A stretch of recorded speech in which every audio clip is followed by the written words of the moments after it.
Shalom, buenas tardes a todos, bienvenidos a una nueva charla. Shalom, Gaby, Nori, Diego, Ángel, Eugenia, Sharel, Meli, bienvenidos. La parábola de la viña en profecía.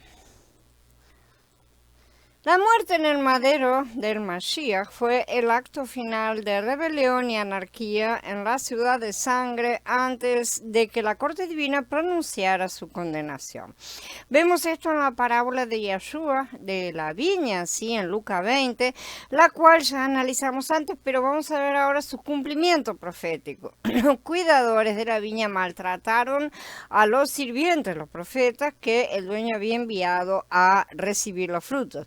Finalmente el dueño envió a su hijo Yeshua. Y dice, entonces el dueño de la viña dijo, ¿qué haré? Voy a enviar a mi hijo amado, quizás a este le tendrán respeto. Pero los labradores al verlos razonaron entre ellos, este es el heredero, matémoslo para quedarnos con la herencia. Así que lo echaron fuera de la viña y lo mataron. Como ya estudiamos antes, ¿sí? En el post 2 de esta serie, esta parábola fue tomada de Yeshaya 5 con algunas modificaciones para adaptarse a la época. Es una profecía que abarca todo el tiempo, desde el primer Yahoshua hasta el último, o sea, hasta Yeshua. Bajo Yahoshua, Elohim plantó a Israel como una viña en la tierra de Canaán. A lo largo de la historia, sin embargo, se negaron a llevar fruto para Elohim, matando a los profetas y apóstoles, los enviados por Elohim. Finalmente, incluso mataron al propio hijo. Entonces, ¿qué veredicto debería pronunciarse desde la corte divina? ¿Qué les hará entonces el dueño de la viña? Vendrá y destruirá a estos labradores y le dará su viña a otros. Cuando ellos lo oyeron, dijeron, nunca suceda tal cosa. El relato de Matías da más detalles en el capítulo 21. Por eso les digo que el reino de Elohim se les quitará a ustedes y se le dará a un pueblo que produzca los frutos del reino. Está claro entonces que los otros a quienes se les iba a dar la viña no es una referencia a los imperios de las bestias, sino a un pueblo que produzca los frutos del reino. La viña fue entregada a las naciones bestias temporalmente, pero ninguna de ellas producía el fruto que Elohim requería. Por lo tanto, cuando se complete el fin de los imperios de las bestias, Daniel dice que el reino será entregado a los santos del Altísimo. Yo veía que este cuerno hacía guerra contra los santos y los vencía hasta que vino el anciano de días, se hizo justicia a los santos del Ilayá Supremo. Y llegado el tiempo, los santos tomaron posesión del reino. Este es el pueblo que produce el fruto del reino. La nación de Yahudá junto con la Jerusalén terrestre no es esa nación. Tampoco ninguna nación terrenal en el mundo político es capaz de producir tales frutos. Elohim está construyendo una nueva nación de toda tribu y lengua, pueblo y nación para heredar el reino. La herencia se basará en su fruto y no en su genealogía. Aquellos que se identifican con la Jerusalén terrenal o que consideran a esta esclava como su congregación madre y la capital del reino son ismaelitas alegóricos, según Galutia. Estos son los que hoy proclaman como los líderes religiosos de antaño que nunca sea. Están cegados por sus propias palabras y están de acuerdo con aquellos que rechazaron a Mashiach como rey. No son herederos del reino, sí, aunque mediante el arrepentimiento pueden llegar a ser ciudadanos del reino, por supuesto.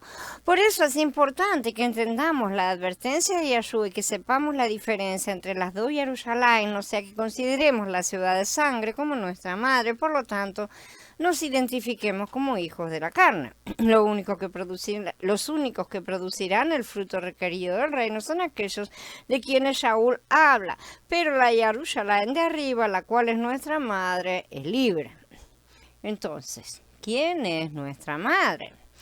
Shaul lo expone la historia de Agar y de Sara, ¿sí? Tratándola como una alegoría bíblica. En estas cosas hay una alegoría, pues estas mujeres son dos alianzas. Agar es la alianza del monte Sinai que engendró hijos para esclavitud, porque Agar representa al Sinai, montaña que está en Arabia y corresponde a la Jerusalén actual, la cual es esclava juntamente con sus hijos. Pero la Jerusalén de arriba, la cual es nuestra madre, es libre. Dice Agar en el antiguo, dice que Agar, perdón, es el antiguo pacto y Sara es el nuevo pacto. Dice además que Agar es la Jerusalén terrenal, pero Sara es la Jerusalén celestial. Él explica que aunque todos estamos naturalmente apegados a nuestras madres, debemos seguir la amonestación bíblica. Y le dijo a Abraham, echa fuera a esa esclava y a su hijo, porque el hijo de esa esclava no compartirá la herencia con mi hijo Yitzhak. En otras palabras, como creyentes en Mashiach se espera que cambiemos nuestra lealtad a una nueva madre, es decir, de Agar a Sara. Shaul explica, ¿qué dice la escritura?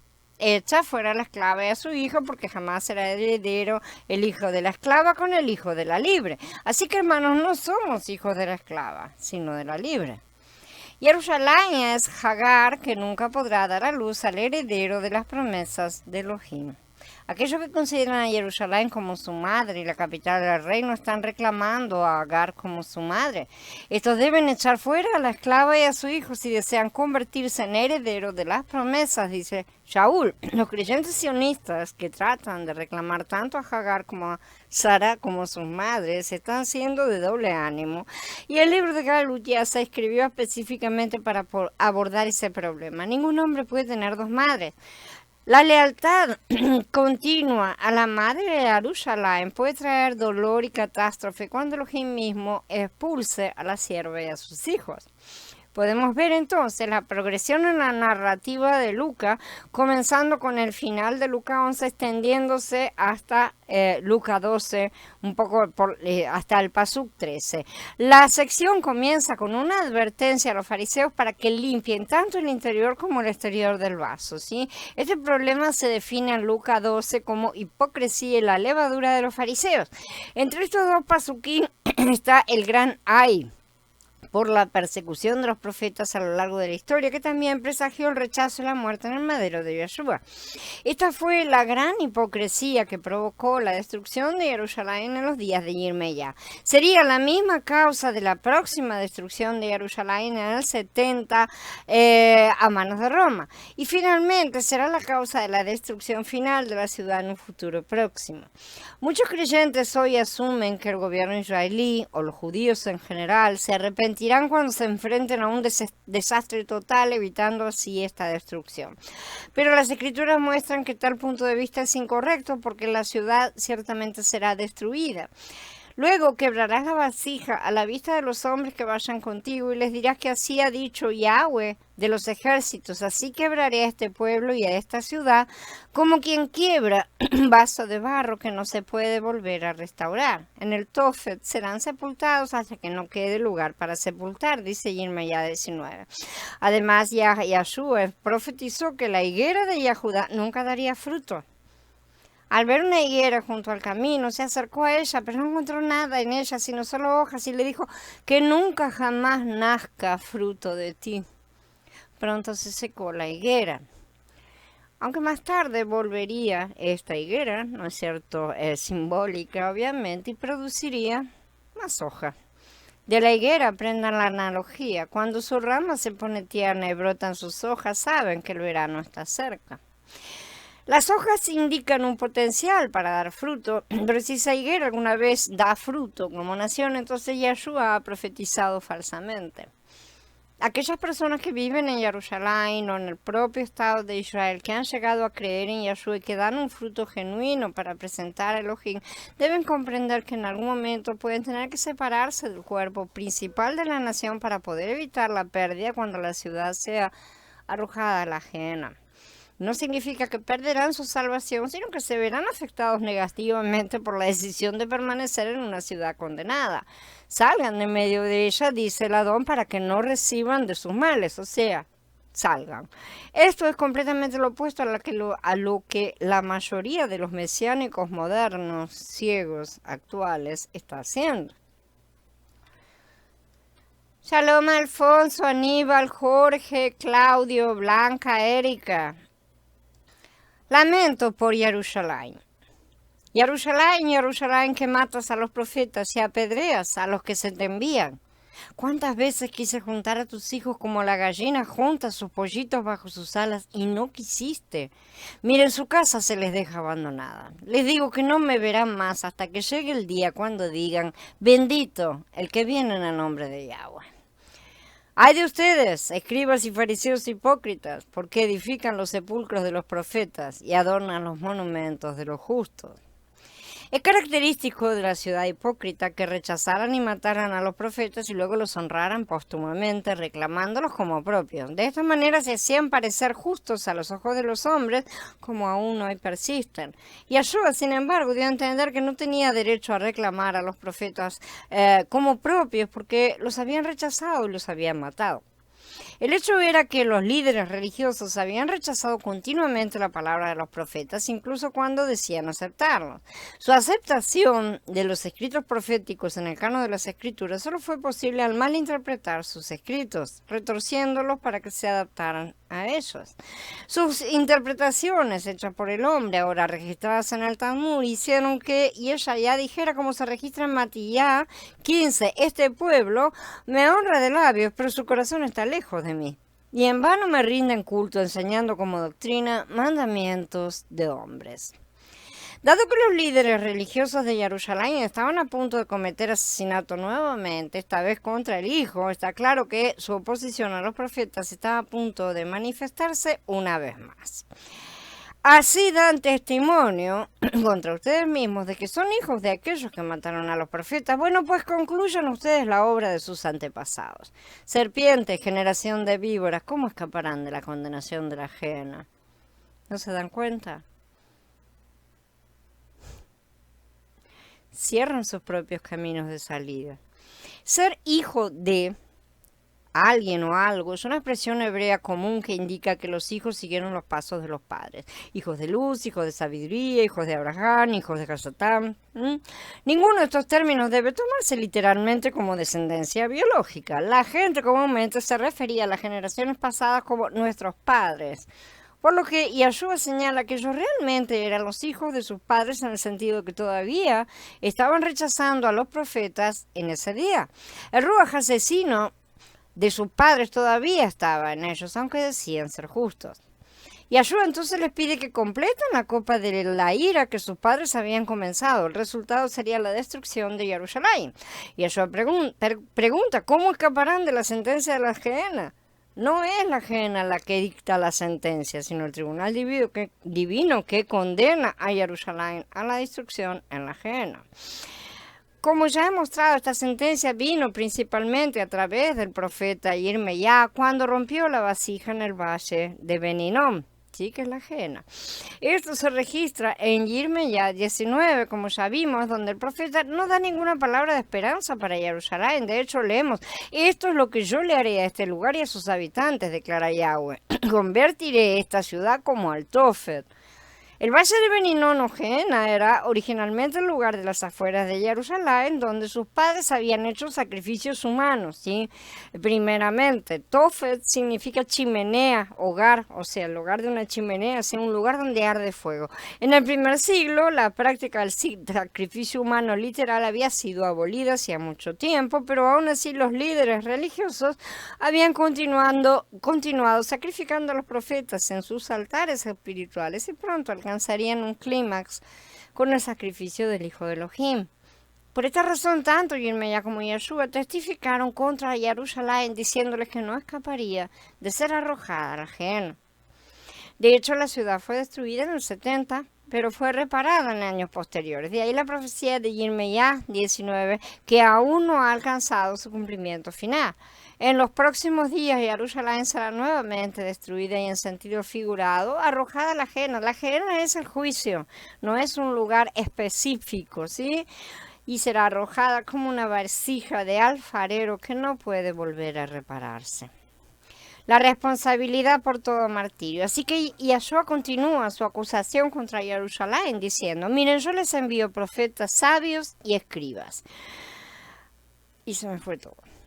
Y de ellos a unos los matarán y ejecutarán en maderos, a otros los azotarán en sus sinagogas y los perseguirán de ciudad en ciudad, para que caiga sobre ustedes toda la sangre justa que se ha derramado sobre la tierra, desde la sangre del justo Hebel hasta la sangre de Sejaría, hijo de Berequía, a quien ustedes mataron entre el santuario y el altar. En verdad les digo que todo esto recaerá sobre esta generación. La palabra es genea, que quiere decir descendencia, ¿sí? Es decir, los hijos de sus padres. Los profetas sabios y escribas que Yahshua había enviado a Jerusalén serían los creyentes de la era de Shavuot, quienes fueron perseguidos, asesinados o expulsados del país, como se registra en el libro de Hechos y como sabemos a lo largo de la historia. Cuando mataron a Esteban, en aquel día se levantó una gran persecución contra la congregación de Jerusalén y todos fueron esparcidos. Yahshua dijo además, para que caiga sobre ti la culpa de toda la sangre justa derramada sobre la tierra. ¿Cómo podía imponerse semejante culpa a Jerusalén? No eran responsables únicamente de las muertes de los muertos en Jerusalén o en esa vecindad, o sea, la cosa local. ¿Cómo se les podría responsabilizar por la sangre de Hebel y por la sangre toda derramada en la tierra? ¿Es esto injusto? La clave se encuentra en Gilgalut, donde leemos sobre la caída del misterio de Babel en los últimos días, es decir, en nuestro propio tiempo. En ella se halló la sangre de los profetas y de los santos y de todos los que han sido muertos en la tierra, dice Gilgalut en el capítulo 18. Esta acusación también se ve anteriormente en relación con la tercera copa de vino derramada en juicio sobre Babel. Oía al mensajero de las aguas decir, justo eres tú, que eres y que eras el santo, porque has juzgado estas cosas, porque ellos derramaron la sangre de los santos y de los profetas. Tú también le has dado a beber sangre, pues se lo merecen. Entonces vemos que la misma evidencia que condenó a Jerusalén a la ajena también condena el misterio de Babel.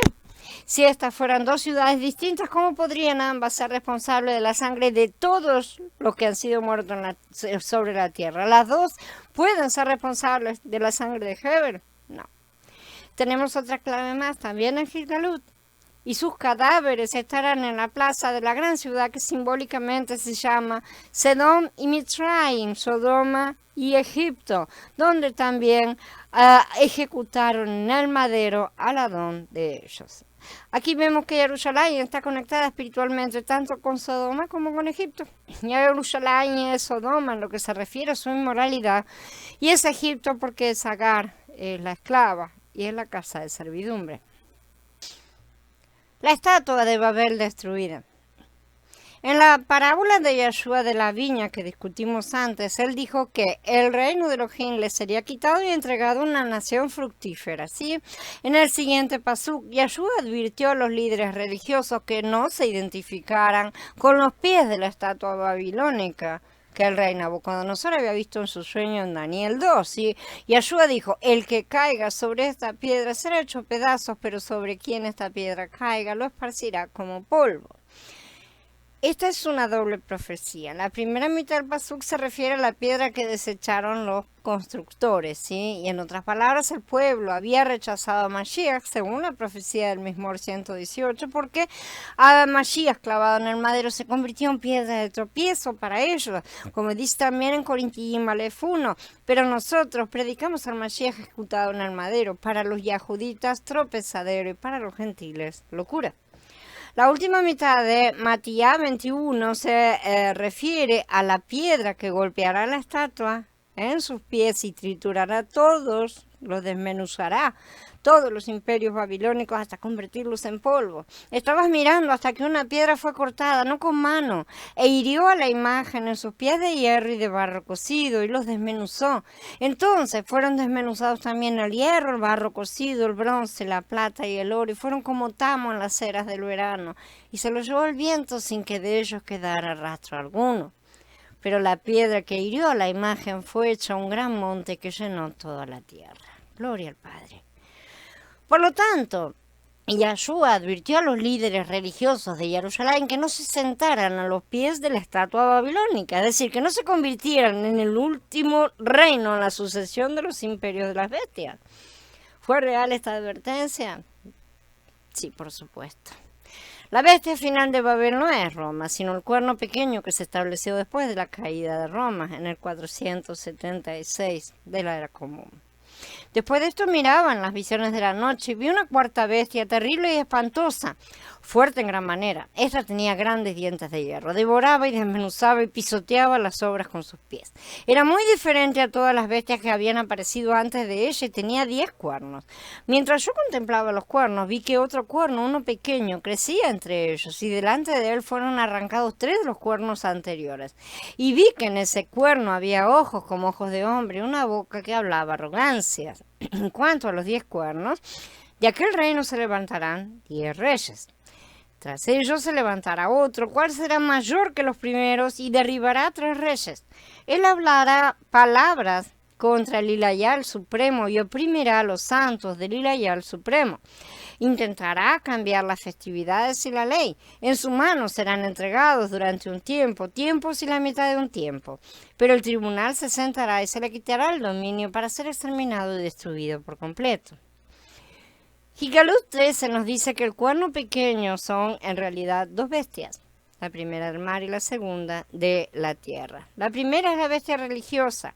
La bestia de la tierra es la bestia financiera creada por varias familias judías en Europa, sobre todo la familia Rothschild. Surgió en el momento en que la bestia religiosa recibió su herida fatal cuando Napoleón tomó cautivo al Papa. Ese fue el año en que Nathan Rothschild fue enviado a Londres, tras lo cual pronto asumió el poder sobre el Banco de Inglaterra, en el 1798. Un siglo después, la familia Rothschild jugó un papel decisivo en el establecimiento del Banco de la Reserva Federal, tomando así el control de la oferta monetaria del mundo entero. También provocaron el establecimiento del actual Estado de Israel. Hay mucha historia involucrada en esto que no vamos a poder registrar aquí, pero está claro que estos banqueros Rothschild no solo inventaron la banca moderna, sino que también tomaron el control del mundo a través de la bestia final de Gigalut. El cuerno pequeño, la última bestia, es todo este falso sistema, tanto religioso como social, político y financiero. Esta es la gran Babel, madre de todos los misterios. Surge de la cuarta bestia de Daniel. Los 10 cuernos que has visto, y la bestia, estos aborrecerán a la ramera y la dejarán desolada y desnuda. Comerán sus carnes y la quemarán con fuego, porque Elohim ha puesto en sus corazones el ejecutar su propósito y que tengan un solo propósito y que entreguen su reino a la bestia hasta que se cumplan las palabras de Elohim. La mujer que has visto es la gran ciudad que tiene imperio sobre los reyes de la tierra. Este cuerno pequeño es la última manifestación de la rebelión humana, completando civilización sobre civilización, bestia sobre bestia, cuerno sobre cuerno, la intención inicial satánica. Subiré al trono y seré como el Altísimo.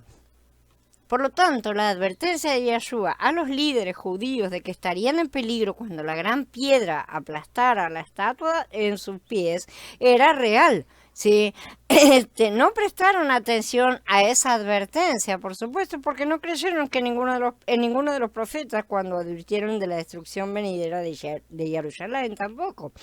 Mientras miraba, se desprendió una piedra, sin intervención de manos. Ella golpeó la estatua en sus pies de hierro y de barro cocido y los desmenuzó. Esto está no en Gigalut, para que vengan a decir los judíos que no lo han leído, sino en el libro de Daniel.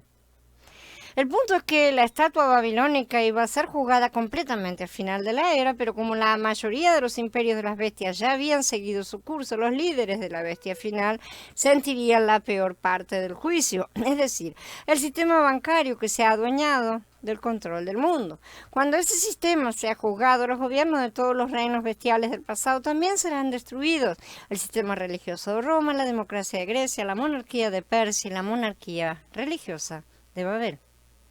De hecho, este juicio divino contra Babel se remontará incluso a la sangre de Heaven, ¿Quién fue el primer mártir? Porque su sangre también se atribuyó a Jerusalén.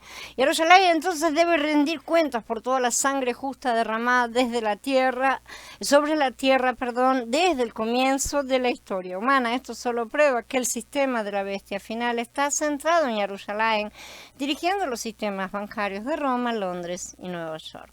Por lo tanto, Jerusalén será responsable de las acciones de todos los imperios de las bestias antes de ellas. Esta es la base legal para el juicio divino sobre Jerusalén. La ciudad será destruida como una vasija de alfarero que nunca podrá repararse. Esa casa quedará desolada. Las personas individuales no verán a Mashiach hasta que digan, bendito el que viene en nombre del Adón. En otras palabras, aquellos que se arrepientan de haber rechazado a Mashiach y se unan a su reino serán bendecidos con la nueva Jerusalén en su momento, sí serán aceptados. Aquellos que no se arrepientan durante su vida serán resucitados de entre los muertos en el juicio del gran trono blanco, sí, donde toda rodilla se doblará y toda lengua lo confesará como Adón. Dos señales de la destrucción de Jerusalén. El pasaje de Lucas 13, que ya citamos, la advertencia de la destrucción de Jerusalén, se explica con más detalle en Matías y es el punto culminante de la advertencia de Yeshua a Jerusalén y sus habitantes. Pobre de ustedes, escribas y fariseos hipócritas, porque edifican los sepulcros de los profetas y adornan los monumentos de los justos y dicen, si hubiéramos vivido en los días de nuestros padres, no habríamos sido sus cómplices en la matanza de los profetas. Así dan testimonio contra ustedes mismos de que son hijos de aquellos que mataron a los profetas. Bueno, pues concluyan ustedes la obra de sus antepasados. Serpientes, generación de víboras, ¿cómo escaparán de la condenación de la ajena? Miren, yo les envío profetas, sabios, escribas, y de ellos a unos los matarán, ejecutarán en maderos, a otros los azotarán en sus sinagogas y los perseguirán de ciudad en ciudad, para que caiga sobre ustedes toda la sangre justa que se ha derramado sobre la tierra, desde la sangre del justo Hebel hasta la sangre de Zacarías, hijo de Berequia, a quien ustedes mataron entre el santuario y el altar. En verdad les digo que todo esto recaerá sobre esta generación. Jerusalén, Jerusalén, que matas a los profetas y apedreas a todos los que te envían. ¿Cuántas veces quise juntar a tus hijos? Como la gallina junta sus pollitos debajo de sus alas y no quisiste. Miren, su casa al se les queda desierta, porque les digo que no volverán a verme hasta que digan, bendito el que viene en el nombre de Yahweh. Hay dos signos destacados en la destrucción de la ciudad. Uno es la declaración, no volverán a verme hasta que digan, bendito el que viene en el nombre de Yahweh. Esta profecía generalmente se toma en el sentido que la gente realmente hará esta declaración. Cuando lo hagan, Mashiach regresará para salvar a la ciudad de la destrucción. Sin embargo, el patrón establecido el domingo de Ramos, que Sukkot, dice lo contrario. Las multitudes que iban delante de él y las que lo seguían aclamaban diciendo, Hosiana al hijo de David. Bendito el que viene en el nombre de Yahweh, Hosiana, desde las alturas. Esta gran confesión del pueblo no anuló su rechazo ni evitó su muerte en el madero. Las confesiones de fe de estas personas fueron anuladas por el juicio oficial dictado por el sumo sacerdote y el Sanedrín.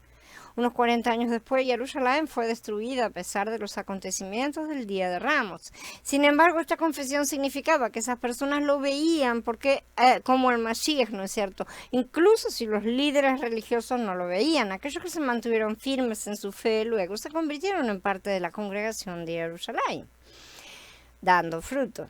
La declaración de Mashiach fue primero una referencia a la entrada de Yeshua en Jerusalén el día de la fiesta de Sukkot. Sin embargo, debido a que hay dos venidas de Mashiach, tendrá un segundo cumplimiento mucho mayor en el futuro. A menudo se asume que este segundo cumplimiento representará una conversión mundial de los judíos que salvará a la ciudad en el último minuto de la destrucción. Sin embargo, esta suposición se basa en una mala interpretación de otros pasajes, como siempre.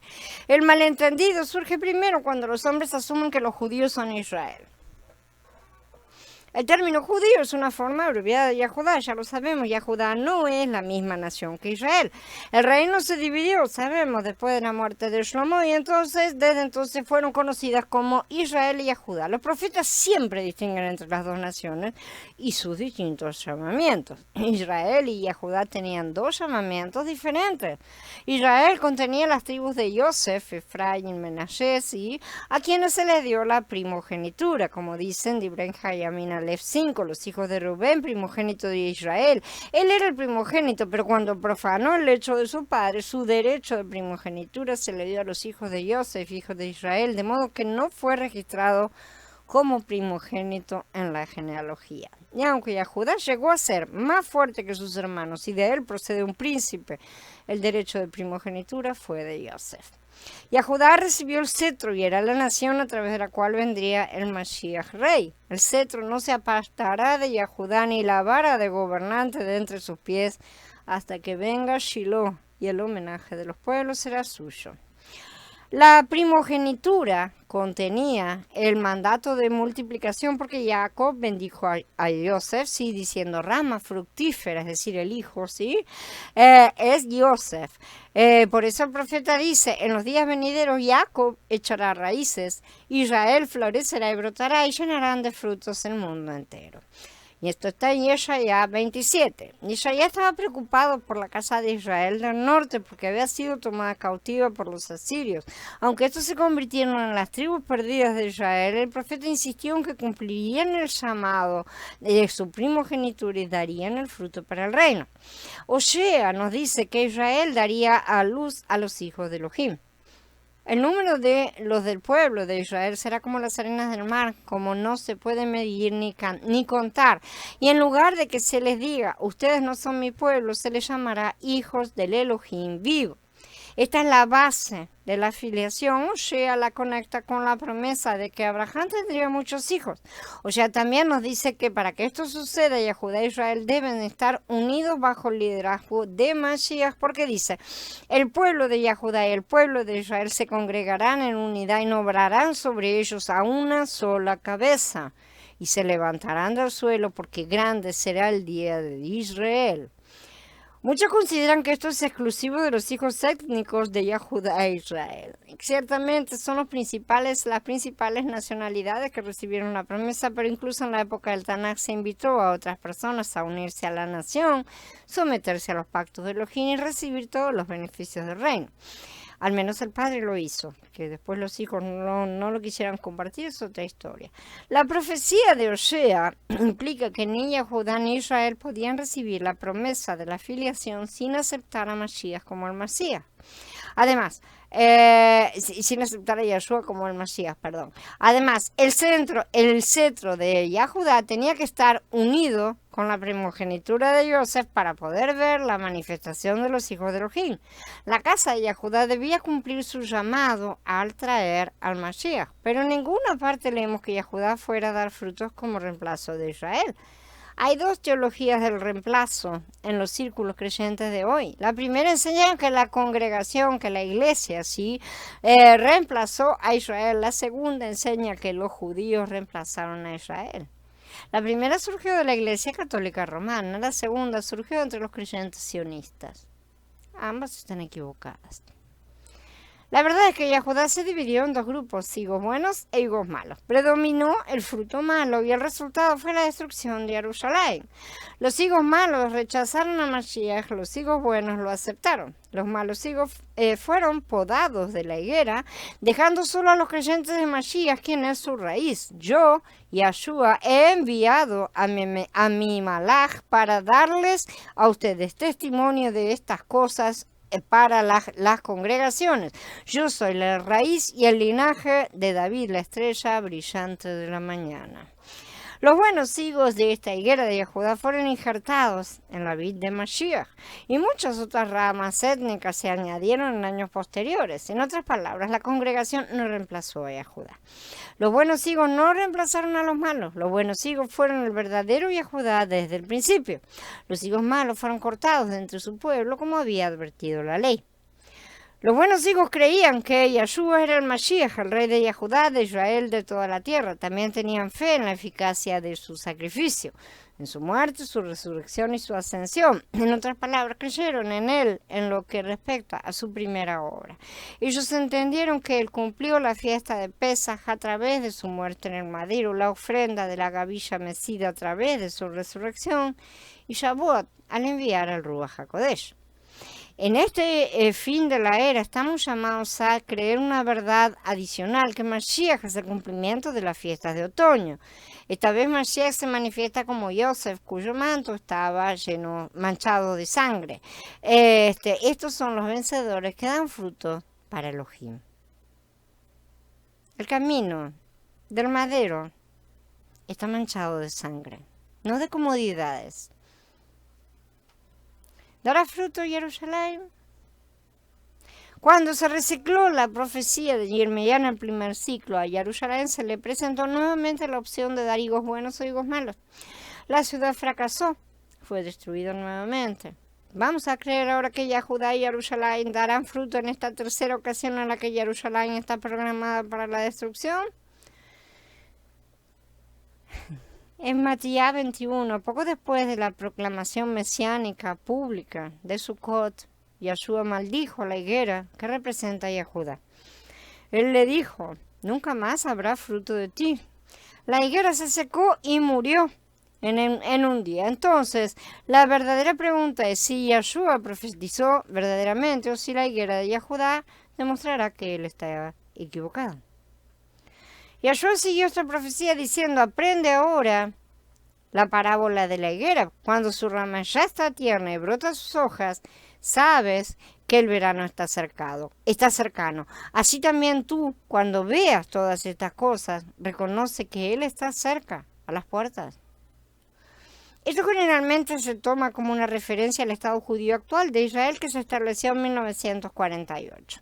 Estoy de acuerdo con esta interpretación, sin embargo, Yahshua no dijo que el árbol daría fruto, solo habló de hojas. Las hojas no se pueden comer. De hecho, la higuera había sido maldecida no porque no tuviera hojas, sino porque no tenía frutos. Y no nos olvidemos que la higuera es precisamente aquello que tapa las vergüenzas, con lo cual pretendieron hacerse ropas nuestros padres en el huerto. Por lo tanto, el Estado judío ha permanecido infructuoso hasta el día de hoy. Yahshua dijo que nunca daría fruto. Solo aquellos individuos que bendicen a Yahshua como el Mashiach lo verán. Como indica la profecía, la nación misma, la ciudad de Jerusalén, no lo bendecirán ni lo verán. Tampoco vendrá a salvar a esta ciudad de sangre. Jerusalén, guarida de ladrones. Les dijo, escrito está en mi casa, casa de oración será llamada, pero la han convertido en una guarida de ladrones.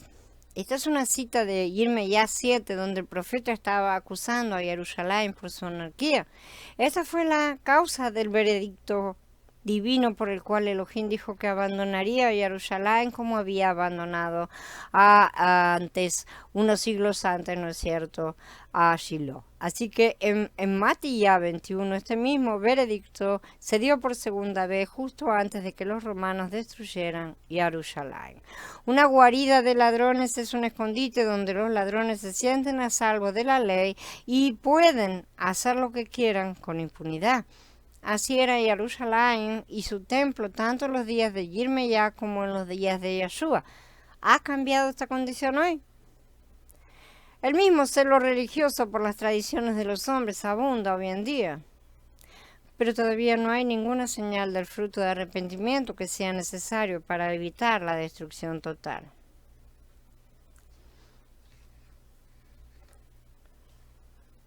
Bien. Vamos a dar por cerrar la charla y en un ratito nos encontramos para hablar acerca de todas estas cosas. Abba los bendiga. Shalom a todos, hermanos.